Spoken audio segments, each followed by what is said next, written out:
पण धाराशिव जिल्हा परिषद अध्यक्ष पदाबाबत भाजपमध्येच मतमतांतर दिसून येत आहेत।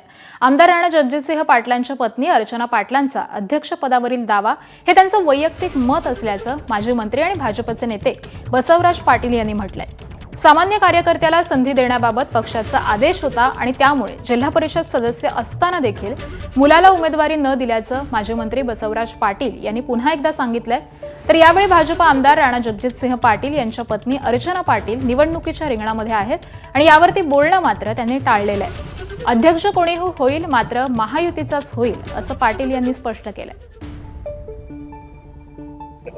तो त्यांचा वैयक्तिक प्रश्न, त्याला पार्टीचं धोरण किंवा पार्टीचा विचार असं म्हणता येणार, तो त्यांचा वैयक्तिक प्रश्न। कुणालाही अपेक्षा असतात, मलाही वाटतंय, तुम्हालाही वाटतंय, इतरांनाही वाटतंय पदावर बसावं, हे करावं, ते करावं, पद मिळावं असं वाटणं काय म्हणजे हे नाही, गैर नाही। परंतु जे महायुती निर्णय घेईल ते अध्यक्ष होतील।